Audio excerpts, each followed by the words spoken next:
Chapter 7. The door to the hospital room opened once again, interrupting Lynn in the middle of her retelling recent events. This time, though, she didn't care in the least, as she saw Anne walking in with a small duffel bag. "OMG, what are you doing here?" Lynn jumped up to give Anne a big welcome hug. "Keep moving," Lola spoke up from behind, as Anne and Lynn quickly moved out of the way. Lola was carrying 2 Louis Vuitton shopping bags in her hand, with a backpack hung over her shoulder. "Anne, that table will do. Move it to the end of the bed," Lola instructed, as she pointed to a table in the corner of the room. Anne moved all the standard-issue flowers and reading materials on flu vaccines and proper hand-washing procedures to the side table. "What's going on?" Lynn inquired. "Okay, all you guys should be good," Megan remarked as she entered the room and closed the door behind her. "I'm disappointed in you, Lynn. It's Wednesday night. Since you are clearly not leaving here anytime soon, we came to you," Anne reprimanded Lynn. Anne opened the 2 shopping bags and pulled out a 24-pack of Yingling from one and a 24-pack of Magic Hat No. 9 from the other. Lola opened the duffel bag and pulled out a roll-out hot pink poker tabletop. Before she could roll it out on the table, Megan held out a hand to stop her and quickly spread a spare clean bedsheet over the table under the poker tabletop. "The table would stick to your poker top, ruining it," Megan explained. Lynn had completely forgotten about their weekly girls acting like guys night. "Entry fees, ladies," Lola announced as she paused and stared at Megan. "Your bra, please." Megan quickly glanced at Lynn and Anne, who were already removing their own bras and hanging them onto the corner of their chairs. "It's okay, Megan. It just ensures you are a woman," Lynn explained. "Don't you think, in these times, that removing panties would be more concrete, considering people are arguing over which bathrooms to use?" Megan pointed out as she followed suit and slipped off her bra. "She's smart, that one," Anne remarked, as she was already getting into her party mood. She offered a drink to Megan, who accepted now that she was off duty. Lynn reached over to grab one of the cans of beer and placed it on the side table next to Raven. "Okay, as normal, bras got you your initial chips, $600. Louis Vuitton, $100. Essie's are $50. Sally Hansen's, $10. Simba Colors, $1. I have a real prize for you ladies.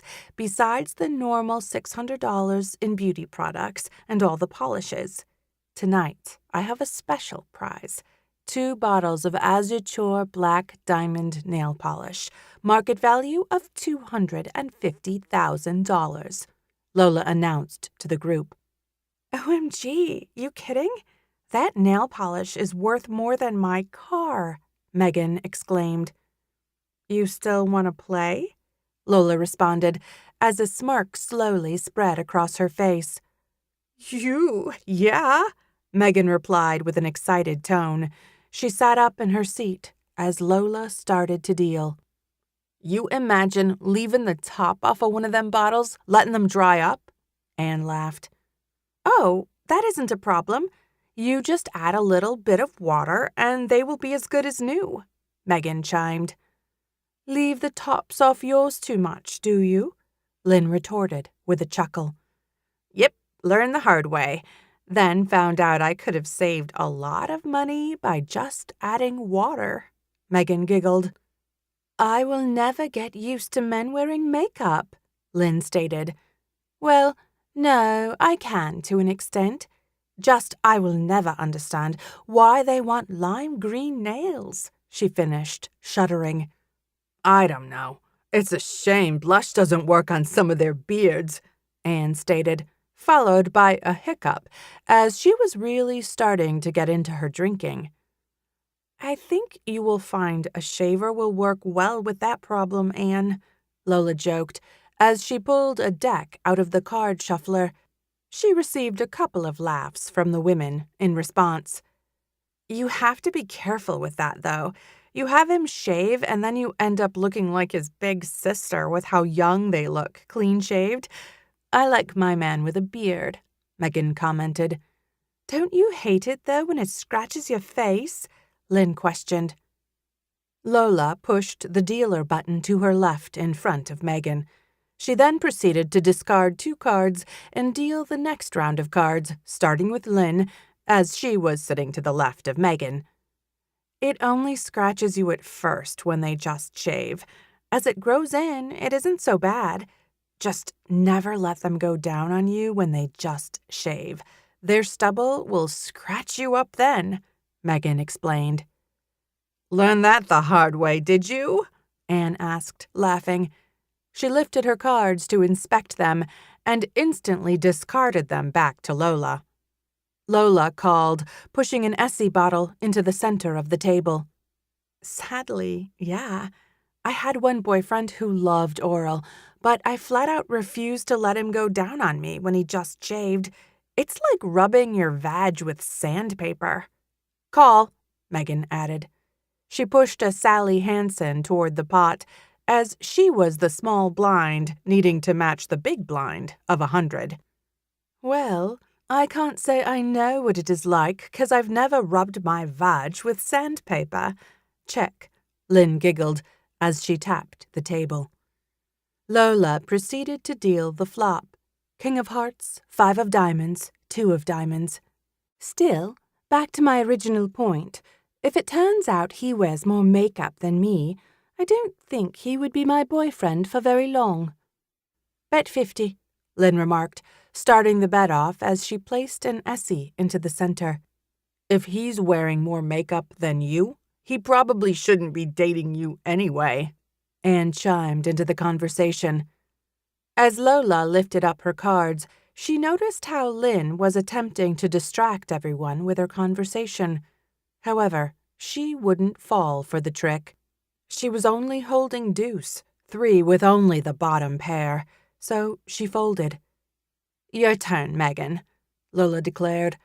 Megan didn't really respond, but kept her eyes on Lynn's hand playing with her stack of nail polishes. Lynn continued carrying on her conversation. However, Megan remained silent while mentally considering her options. You hit on something on the flop, possible king, jack, or 7, 5. She picked up the corners of her 2 cards. Ace, ace, the bullet. Here's your 50, and re-raise you 50. Call, Lynn proclaimed with the snap call. Lola knocked once on the table and flipped over the turn card. King of hearts, 5 of diamonds, 2 of diamonds, 10 of spades.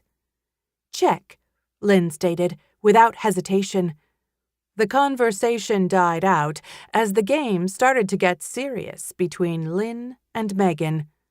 So, the turn didn't help her, Megan thought. Or she's disguising a good hand, but nothing on the community could beat my pair, unless Lynn has 2 pair. 50, Megan remarked, as she pushed another Essie into the pot. Lynn instantly called again. Lola dealt the river. King of hearts, 5 of diamonds, 2 of diamonds, 10 of spades, king of spades. 200, Lynn bet. Megan sighed heavily as she mucked her hand. I'll show you my hand if you show me yours, Megan suggested. Lynn flipped her cards, displaying king of diamonds and queen of hearts. Nice hand. I had the bullet, Megan complimented, as Lola scooped up the cards while Lynn cleaned up the polishes. I thought you would pay me off at the end with how you kept betting before. Good laydown, Lynn replied, with a smile. Over at Farrell's watering hole, a rather miserable-looking Wilkinson was sitting at the bar atop one of the bar stools. It was, just 3 or 4 days ago? He was here with his partner. Wilkinson was reminiscing as he gazed around the bar. He noticed a patch now covered the bullet hole Sarah had made. The drunk captain remained in his usual seat. The sergeant in the fourth seat down, also at the bar, had apparently either completely forgotten about him or didn't care and just wanted to be left alone.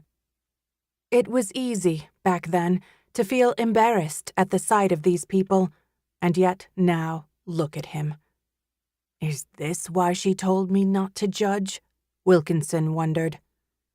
Before him lay 3 empty glasses, and he held a 4th pint of Yingling in his hand. Wilkinson judged how drunk he was by whether or not he could still tell time. If he could still tell the time, compared to actually telling the time, he was not fucking drunk like that funny meme he saw on Imgur.com.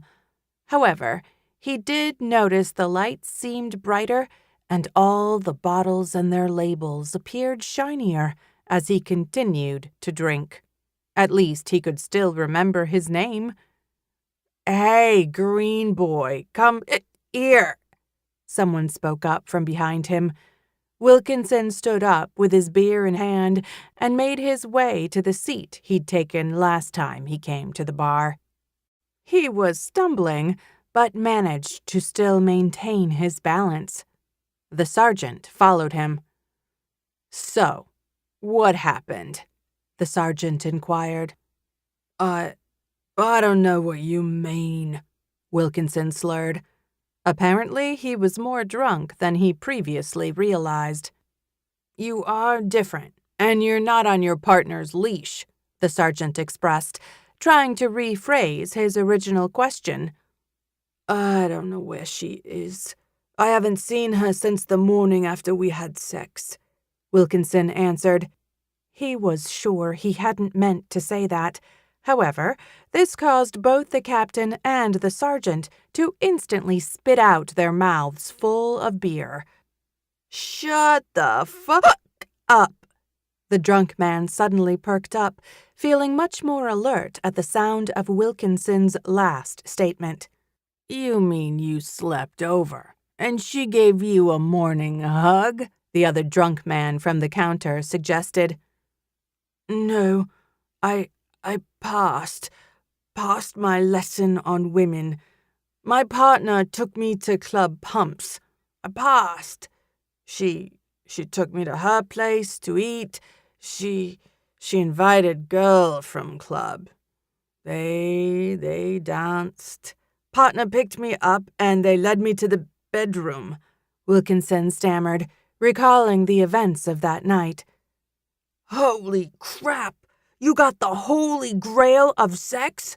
the guy from the counter exclaimed, sounding both impressed and astounded. "Huh? I don't think I should be telling you this," Wilkinson remarked, sounding confused. "I miss Sarah. She went missing. I could do with a SoCo and Coke." "I think you've had and said enough. You don't want to make the lady angry now," someone commented from behind as a hand landed on Wilkinson's right shoulder. Captain Howard nodded to the bartender in acknowledgement. "Coffee, please, and thank you for the call." Howard reached under Wilkinson's arm to help lift him up from his seat and directed him to another booth, as the sergeant returned to the counter, not before the drunk captain stopped to ask, "I bet he had to ask for directions," he said, laughing. However, the sergeant didn't get to answer, as Wilkinson blurted out, "South. Due south of the Alps, but if you meet any bloody aborigines, you've gone too far south.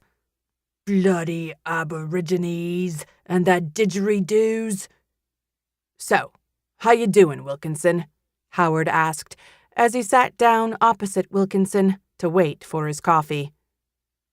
"Captain, when did you get here?" Wilkinson questioned, with a surprised tone in his voice. Apparently, everything that had just happened had totally escaped him. The bartender walked over to the table to deliver Howard's coffee. Thanks. How many has he had? Howard requested from the bartender. I told him that one was his last, his ninth. He didn't see I was taking the empty glasses away. He came in here about 2 hours ago, kept saying he went over to her apartment, that he got promoted to red before he started rambling, the bartender reported. He wasn't driving, else I would have cut him off sooner. I knew he was with Detective Sarah, and I knew Sarah was in your department, so I called you. Thanks. I appreciate it, Howard stated, as he handed him a $100 bill. Drink it. It's your SoCo you wanted, Howard lied to Wilkinson. Upon hearing this, Wilkinson immediately picked it up to take a sip, but then set the cup back down. That's really hot, SoCo. Sarah did say whiskey is meant to be drank neat, Wilkinson commented, with a small smile across his face. She is a smart lady, Howard laughed. Drink up, and I'll take you back to your place.